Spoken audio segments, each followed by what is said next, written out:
Hello everyone, अगर आप एक रेजिडेंट टैक्स पेयर हैं तो आपके लिए मैंडेटरी ऑब्लिगेशन है कि इंडिया से बाहर अर्न होने वाली इनकम और इंडिया से बाहर जो आपके फॉरेन असेट्स हैं उन सबका डिस्क्लोजर आप अपनी इनकम टैक्स की रिटर्न में जरूर मेंशन करें। इससे रिलेटेड अभी लेटेस्ट अपडेट डिपार्टमेंट ने दी है, जिसमें डिपार्टमेंट ने स्टेप बाय स्टेप गाइड भी किया है आपको कि कैसे कैसे आपको इसको अपनी इनकम टैक्स की रिटर्न में फाइल करना है। ITR 2 आपकी लॉन्च की जा चुकी है। अब आपके लॉगिन में ITR 2 का ऑप्शन आपको अवेलेबल होगा, जहां पर जाकर आप ऑनलाइन अपनी इनकम टैक्स की रिटर्न को फाइल कर सकते हैं।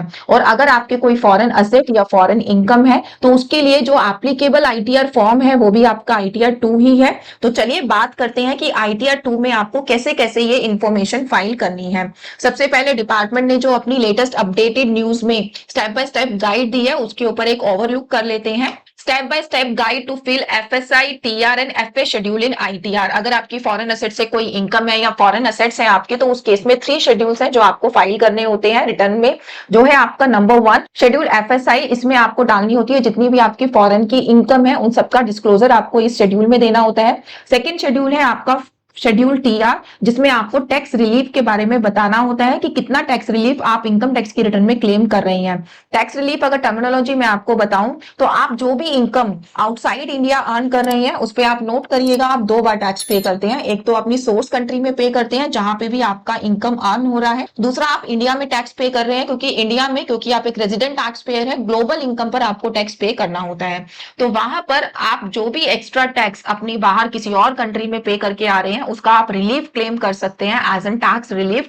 इस शेड्यूल में उसी रिलीफ की डिटेल आपको मेंशन करनी होती है कि कितना टैक्स आपने बाहर पे करा है और कितने रिलीफ के लिए आप एलिजिबल है इंडिया में। इससे रिलेटेड भी डिटेल में हम आगे चल के बात करेंगे। यहाँ पर 3 तरीके के सेक्शन इन्वॉल्व होते हैं, सेक्शन 90, 90A, 91, तीनों के बारे में मैं आगे चल के आपको बताऊंगी। अपार्ट फ्रॉम दिस एक फॉर्म होता है फॉर्म 67। अगर आप ये टैक्स रिलीफ क्लेम करना चाहते हैं तो रिटर्न फाइलिंग से पहले आपको इस फॉर्म को फाइल करना होता है। फॉर्म में भी आपको ये सारी टैक्स रिलीफ की इंफॉर्मेशन मेंशन करनी होती है कि कितनी इनकम आपकी इंडिया से बाहर है, कौन कौन सी कंट्री में आपकी इनकम है और कितना टैक्स आपने उसके ऊपर पे कर दिया है, कितना आपको टैक्स का सर्टिफिकेट इशू किया गया है, कितना टैक्स आपका इंडिया में बनता था, उसके अकॉर्डिंग टैक्स रिलीफ कैलकुलेट किया जाता है फॉर्म 67 में। और फॉर्म 67 हमेशा अपनी आपकी इनकम टैक्स की रिटर्न फाइलिंग से पहले फाइल किया जाएगा, तभी आप इस टैक्स रिलीफ के लिए एलिजिबल होते हैं। नेक्स्ट जो शेड्यूल आपको फाइल करना होता है वो है आपका शेड्यूल FA। फॉरेन असेट्स के बारे में ये बात करता है। जितने भी आपके फॉरेन एसेट्स हैं, चाहे फॉरेन में आपका कोई प्रॉपर्टी है, चाहे कोई बैंक अकाउंट है जिसमें आप सेल्फ ओनर है या बेनिफिशियरी ओनर है, चाहे आपकी किसी कंट्री में शेयर्स है,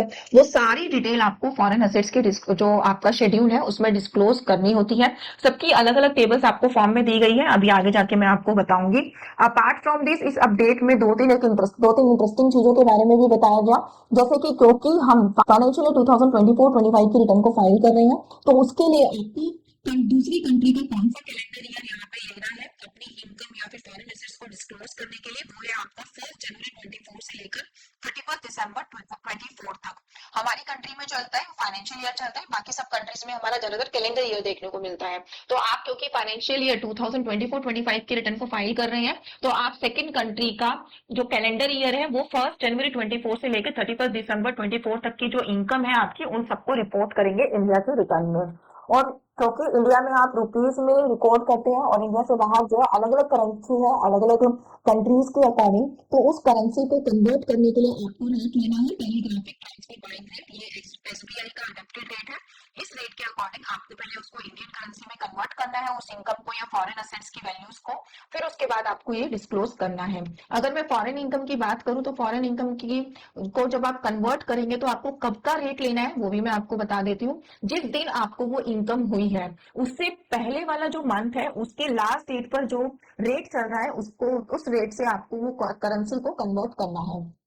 फॉर एग्जाम्पल लेट्स सपोज दिसंबर 24 में आपको इनकम हुई, ठीक है, तो आपको जो रेट लेना है वो नवंबर 30 नवंबर का जो रेट चल रहा है टेलीग्राफिक ट्रांसफर बाइंग रेट, वो आपको लेना है उसको कन्वर्ट करने के लिए। और अगर मैं फॉरेन असेट्स की बात करूं तो फॉरेन असेट्स को आपको 31 दिसंबर 24 का जो रेट होगा वो रेट आपको लेना है फॉरेन असेट्स की वैल्यू को कन्वर्ट करने के लिए, सो दैट अपने फॉरेन असेट्स के डिस्क्लोजर में सारी वैल्यू रूपी में मेंशन कर पाए। इसके अलावा डिपार्टमेंट ने एक डिस्क्लोजर और दिया है यहाँ पर कि अगर आप असेट्स लायबिलिटी के शेड्यूल में अपने असेट्स लायबिलिटी सारी मेंशन कर रहे हैं जिसकी एप्लीकेबिलिटी होती है। अगर आपकी total turnover total income 1 CR से अबव है तो उस केस में भी आपके ऊपर मैंडेटरी ऑब्लिगेशन है कि आप असेट लायबिलिटी में भी अपनी सारी असेट लायबिलिटी मेंशन करेंगे और जो आपकी फॉरेन असेट्स है वो आप फॉरेन असेट्स के शेड्यूल में भी मेंशन करेंगे। ताकि आपको ऐसा लगता है कि मैंने एक जगह अपनी सारे असेट्स डिस्क्लोज कर दिए,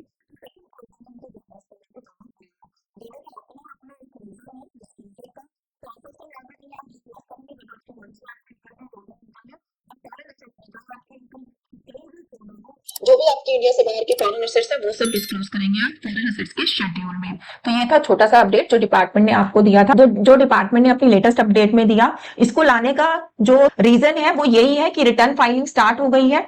डिपार्टमेंट ने अभी लेटेस्ट भी 2-3 बार ये अपडेट दी थी कि जिन्होंने पहले की रिटर्न्स में इसको नहीं मेंशन किया है वो अपनी आईटीआर ड्यू फाइल करके इसको अपडेट कर ले।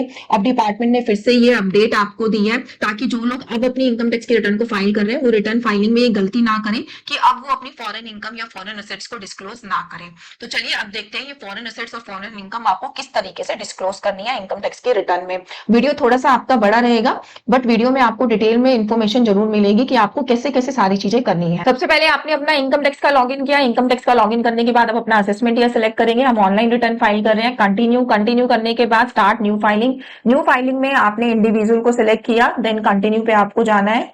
ठीक है, जैसे आप आईटीआर 2 की नॉर्मल रिटर्न फाइल करते हैं पहले आप वैसे ही बना लेंगे। यहाँ से हम आईटीआर 2 फॉर्म सिलेक्ट कर लेंगे, proceed with filling, okay, then again let's get started, continue.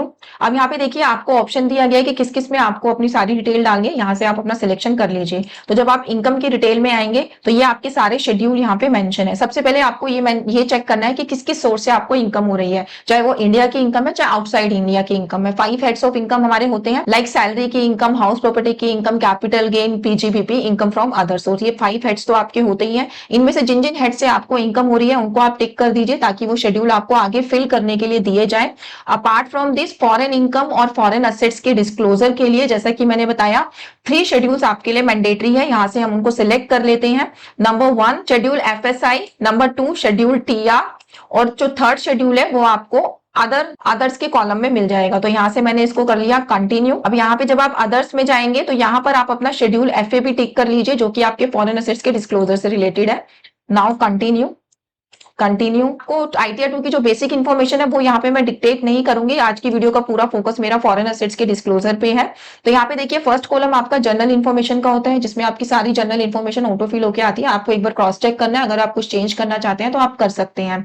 Then अगर आपकी सैलरी की इनकम है तो यहाँ पर आपको शेड्यूल सैलरी में सैलरी की सारी इनकम मेंशन करनी है। यही फॉरेन इनकम के डिस्क्लोजर से रिलेटेड मैं एक आपको बात बता देती हूँ, आपके जिस जिस सोर्स से इनकम है, जैसे आप इंडिया में अपनी इंडियन इनकम को फाइल करते हैं आपको बिल्कुल अपनी टैक्स रिटर्न में वैसे ही फाइल करना है। जैसे कि अगर मान लीजिए सैलरी आपको इंडियन कंपनी से नहीं मिल रही, फॉरेन कंपनी से मिल रही है, तो सैलरी के शेड्यूल में आप सेम एज अपनी सैलरी वैसे ही मेंशन करेंगे जैसे कि इंडिया के एम्प्लॉयर है वहां से आपको मिल रही है। ठीक है, अगर आपकी कोई रेंटल इनकम है फॉरेन से वो भी आप हाउस प्रॉपर्टी में मेंशन करेंगे। उसी तरीके से अगर कोई वहां बाहर से आपका कोई डिविडेंड है, इंटरेस्ट इनकम है, वो भी आप अदर इनकम में सेम ऐसे ही मेंशन करेंगे जैसे कि हम नॉर्मल इनकम टैक्स की रिटर्न को फाइल करते हैं। देन आपका शेड्यूल आता है शेड्यूल एफएसआई जिसमें हम अपनी फॉरेन इनकम और फॉरेन टैक्स रिलीफ के बारे में बात करेंगे। तो चलिए इसको डिटेल में देख लेते हैं। इसमें आपकी आएगी detail of income from outside India and tax relief. इस पे आप क्लिक करिए, क्लिक करने के बाद आपको 1 बाय 1 सारी इंफॉर्मेशन डालने का ऑप्शन यहाँ पे दिया जाएगा। सबसे पहले आपको बोल रहा है कंट्री कोड कि कौन सी कंट्री से आपको इनकम हो रही है, यहाँ पे वो मेंशन करनी है। आपकी कंट्री कोड का मतलब क्या है, उस पर्टिकुलर कंट्री का एसटीडी कोड। यहाँ पे जब आप जाएंगे तो आपको सारी कंट्रीज के नाम मिलेंगे, आपको अपने अकॉर्डिंग उस कंट्री को सिलेक्ट कर लेना है।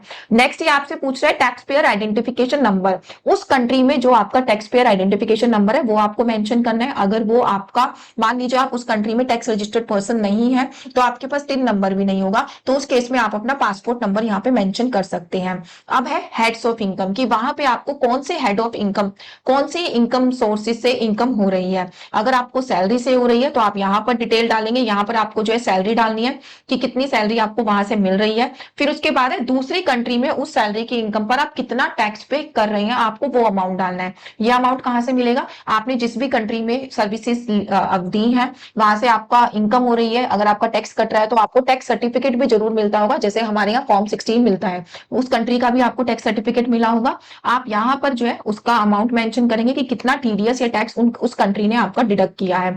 फिर उसके बाद आएगा कि इंडिया में उस इनकम के ऊपर कितना टैक्स आपको लगने वाला है। उसके लिए आप क्या करेंगे, एक ना अपनी रफली कंप्यूटेशन आप प्रिपेयर करके रख सकते हैं, जिसमें आप मेंशन करेंगे कि इंडिया में कितनी इनकम है आपकी, फिर आउटसाइड इंडिया आपकी कितनी इनकम है, टोटल इनकम आपकी आ जाएगी। उस टोटल इनकम के ऊपर आप क्या करिएगा, अपना टैक्स कैलकुलेट कर लीजिएगा। फिर आपको पर्टिकुलरली उस फॉरेन इनकम पे अगर टैक्स निकालना है तो आप सबसे पहले total tax divided by total income करके अपना एक टैक्स रेट निकाल लीजिए कि कितने टैक्स रेट से आपकी जो इनकम है वो टैक्स की जा रही है। एक लमसम टैक्स रेट जब आपके पास आ जाएगा, फिर उसके बाद जो फॉरेन इनकम आपको हुई है उसके ऊपर वो जब आप टैक्स रेट अप्लाई करेंगे तो वहां पे कितना जो टैक्स बनेगा वो आपको पता लग जाएगा। फिर उसके बाद आप यहाँ पे उस अमाउंट को मेंशन कर सकते हैं। जब आप यहाँ पे वो अमाउंट मेंशन करेंगे तो टैक्स रिलीफ का अमाउंट अपने आप कैलकुलेट होके आएगा, वो होगा आपका COD whichever is lower. C मतलब इंडिया से बाहर जो आप टैक्स पे करके आ रहे हैं, और इंडिया में जो आप टैक्स पे करेंगे जो भी लोअर अमाउंट होगा उतने का आपको टैक्स रिलीफ मिल जाएगा।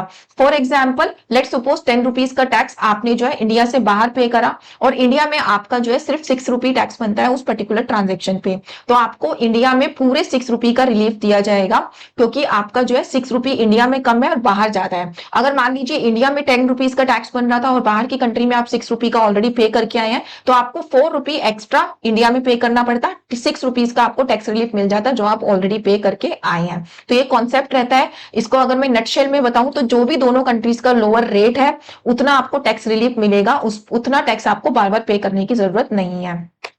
फिर उसके बाद आपको DTAA यानी कि डबल टैक्सेशन अवॉइडेंस एग्रीमेंट, दोनों कंट्रीज के बीच में डबल टैक्सेशन अवॉइडेंस एग्रीमेंट अगर है तो उस अवॉइडेंस एग्रीमेंट का पर्टिकुलर रेलिवेंट क्लोज आपको यहाँ पे डालना है कि कौन सा आर्टिकल नंबर आपके ऊपर अट्रैक्ट होता है। अगर आपकी डिविडेंड इनकम है तो डिविडेंड का आर्टिकल आपको दूसरा मिलेगा, रेंटल इनकम है तो उसका आर्टिकल दूसरा मिलेगा, अदर इनकम है, सर्विसेज है, कोई प्रोफेशनल सर्विसेज है। अगर आपने कभी DTA पढ़ा हो तो उसमें आप देखिएगा सारी चीजों के अलग अलग जो है आर्टिकल नंबर होते हैं, वहां पे दो कंट्रीज के बीच में आपको ये DTA एग्रीमेंट मिलेगा, और उसमें यह भी मेंशन होगा कि सोर्स कंट्री में और आपकी होम कंट्री में कितना कितना टैक्स आपको जो है पे करना होता है।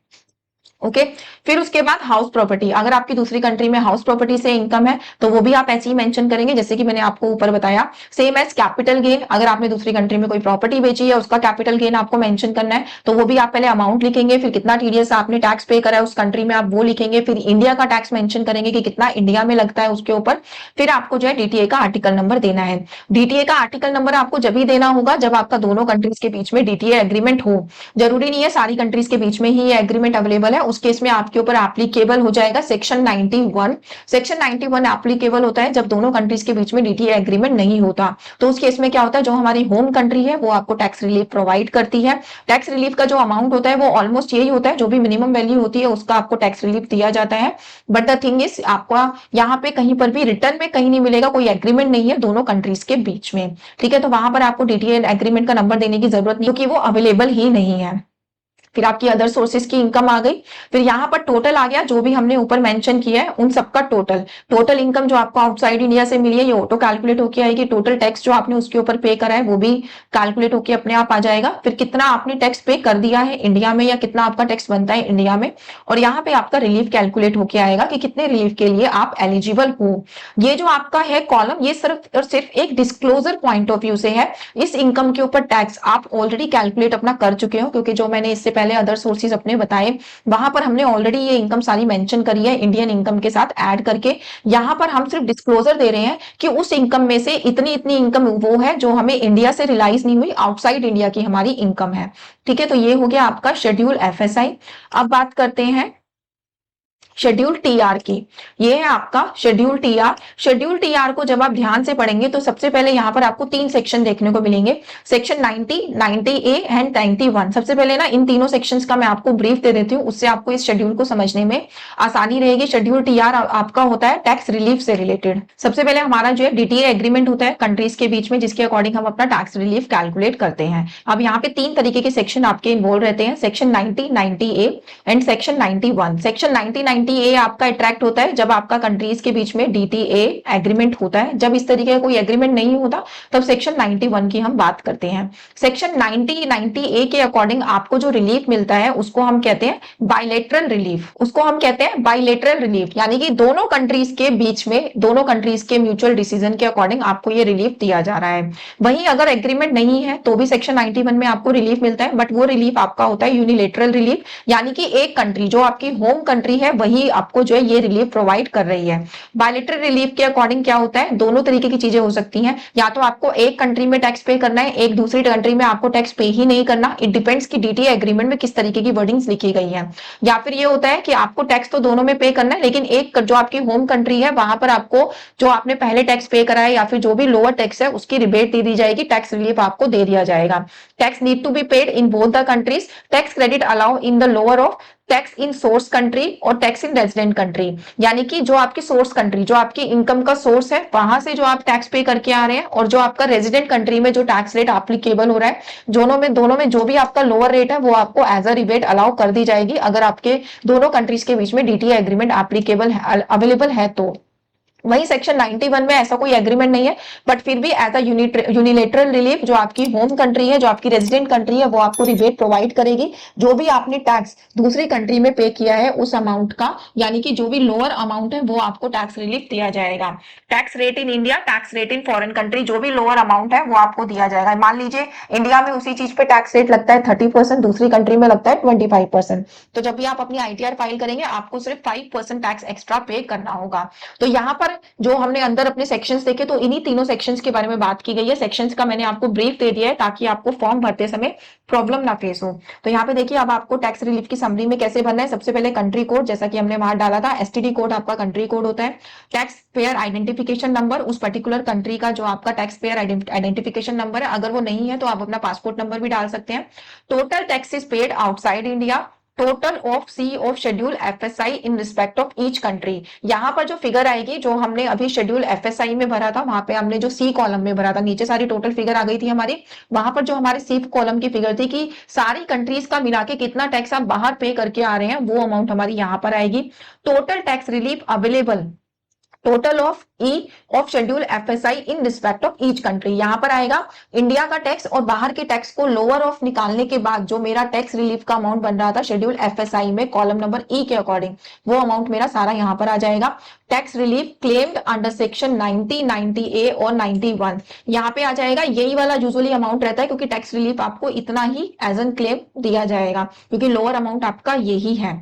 अब यहाँ पे दे रहा है ये total tax relief available in respect of countries where DTA is applicable, section 90, 90A। मैंने बताया इस सेक्शन के अंदर DTA अवेलेबल रहता है तो DTA का यहाँ पे जिक्र किया गया है। नीचे वाले सेक्शन में DTA अवेलेबल नहीं रहता तो इसलिए लिखा हुआ है DTA is not applicable. Total tax relief available, जो आपका ये पार्ट D है, इसमें आपके दोनों तीनों तरीके के टैक्स रिलीफ आ रहे होंगे। सेक्शन 91 वाले भी आ रहे होंगे, सेक्शन 90, 90A वाले भी आ रहे होंगे। तो अब आपको यहाँ पर बाइफिकेट करना है कि उसमें से 90, 90A वाला कितना अमाउंट का है और 91 वाला जब DTA एग्रीमेंट नहीं है दोनों कंट्रीज के बीच में तो आपका कितना टैक्स रिलीफ बनता है। तो यहाँ पर वो वैल्यू आपको सेग्रीगेट करके मेंशन करनी है। फिर उसके बाद ये आपसे बोल रहे हैं whether any tax paid outside India on which tax relief was allowed in India has been refunded credited by the foreign tax authority during the year. देखिए जो आपने बाहर की कंट्री में टैक्स पे किया, हो सकता है वहां की रिटर्न्स फाइल करके आपने उसको रिफंड भी क्लेम किया हो। अगर आपको कोई ऐसा रिफंड मिला है तो आपको यहाँ पे वो अमाउंट मेंशन करना है, आपको येस करना है, अदरवाइज आपको जो है नो करना है। तो इस तरीके से आपको ये टैक्स रिलीफ वाला अपना पूरा कॉलम फाइल करना है। देन आपका आएगा फॉरेन असेट्स का डिस्क्लोजर। ये भी एक बहुत इंपॉर्टेंट डिस्क्लोजर है। कुछ एसएससी ऐसे भी हैं जिनके फॉरेन में इनकम नहीं है बट उनके फॉरेन में असेट्स जरूर है, उन्होंने अपनी कोई प्रॉपर्टी ले रखी है दुबई में, यूके में, यूएस में, तो उसका डिस्क्लोजर भी मैंडेटरी डिस्क्लोजर है यहाँ पर। सबसे पहला है आपका detail of foreign depository account held including any beneficiary interest. मतलब ये जो पहले के दो है ये दोनों ही फॉरेन अकाउंट्स की बात कर रहे हैं कि अगर आपके फॉरेन अकाउंट्स हैं तो आपको यहाँ पे डिटेल मेंशन करनी है। डिटेल आपको किस तरीके की मेंशन करनी है एक मैं आपको स्टडी करके बता देती हूँ। Again country code, financial institution कौन सा बैंक है, कौन सा फाइनेंशियल इंस्टीट्यूशन है, उसका नाम, उसका एड्रेस, उसमें आपका क्या अकाउंट नंबर है, आपका स्टेटस क्या है, आप ओनर है, बेनिफिशियरी ओनर है या सिर्फ बेनिफिशियरी है, फिर आपने किस डेट पे वो अकाउंट ओपन कराया, आपका उस अकाउंट में कौन सी डेट पे सबसे ज्यादा बैलेंस था, कितना बैलेंस था, कौन सी डेट पे सबसे ज्यादा पीक बैलेंस था, ठीक है। और यहाँ पे आप कौन सा पीरियड देखेंगे, 24-25 फाइनेंशियल ईयर के लिए आप देखेंगे 1 जनवरी 24 से लेके 31 दिसंबर 24 तक का। फिर उसके बाद क्लोजिंग डेट, क्लोजिंग बैलेंस आपका कितना था, यानी कि 31 दिसंबर 24 में आपको कितना बैलेंस था उस अकाउंट में, वो आपको यहाँ पे मेंशन करना है। और उसके बाद आपको during the year, during that calendar year कितना इंटरेस्ट वहां से अर्न किया है वो आपको यहाँ पे मेंशन करना है। इन सभी फिगर्स को, जो यहाँ पे 3 फिगर्स मेंशन की गई है, आपको इंडियन करेंसी में कन्वर्ट करना है पहले, फिर आपको ये मेंशन करना है। ठीक है। इसी तरीके से आपका कोई फॉरेन इक्विटी है, डेट इंटरेस्ट है, उसकी डिटेल भी आपको देनी है। आपकी कोई फॉरेन कैश वैल्यू है, आपको कोई इंश्योरेंस है वहां पे, उसको भी आपको मेंशन करना है। Financial interest in any entity held, आपकी फॉरेन कंपनी में कोई शेयर्स है, आपको कोई फाइनेंशियल इंटरेस्ट है, वो भी आपको मेंशन करना है। आपकी कोई इमूवेबल प्रॉपर्टी है, वो भी आपको मेंशन करनी है। ये कॉमन रहते हैं आजकल, तो इसके बारे में भी बता देती हूँ आपको। अगेन कंट्री का state code, zip code, address, कब आपने वो प्रॉपर्टी ली थी, वो कितने की प्रॉपर्टी ली थी वो, और इनकम डिराइव फ्रॉम प्रॉपर्टी, अगर आपने उस प्रॉपर्टी को रेंट पे दे रखा है तो अभी तक कितनी इनकम आप अर्न कर चुके हैं वो भी आपको देना है। नेचर ऑफ इनकम, कौन सी नेचर ऑफ इनकम है, रेंटल इनकम आएगी या फिर आपने उसको एज एन इन्वेस्टमेंट डाला है, वो चीज यहाँ पे मेंशन करेंगे आप। Taxable income taxable and offered in this return, आपने इस रिटर्न में कितनी उसमें से इनकम जो है as a taxable income offer कर दी है, वो वैल्यू भी आप मेंशन करेंगे। कौन से शेड्यूल में मेंशन करी है वो भी आप यहाँ पे मेंशन करेंगे कि एफएसआई के कौन से शेड्यूल में करी है, house property, capital gain, other source, सब मेंशन करना है इसमें। आइटम नंबर ऑफ शेड्यूल, तो इस तरीके से डिटेल आप जो है यहाँ पे मेंशन कर देंगे। ठीक है, तो ये सारी डिटेल हो गई आपकी फॉरेन असेट्स की, किस तरीके से आपको जो है फॉरेन असेट्स यहाँ पे मेंशन करनी है। तो ये था आपका ITR 2 form. Again I am saying कि अगर इंडिया से बाहर अगर कोई इनकम है या फिर कोई असेट है उसका डिस्क्लोजर करना मत भूलिएगा। इस केस में आपके ऊपर आईटीआर 2 एप्लीकेबल होता है। रिटर्न फाइलिंग से रिलेटेड अगर आपको हमारी सर्विसेज चाहिए तो आप गिवन नंबर पे हमसे कनेक्ट कर सकते हैं। Thank you so much for watching this video. Thanks a lot.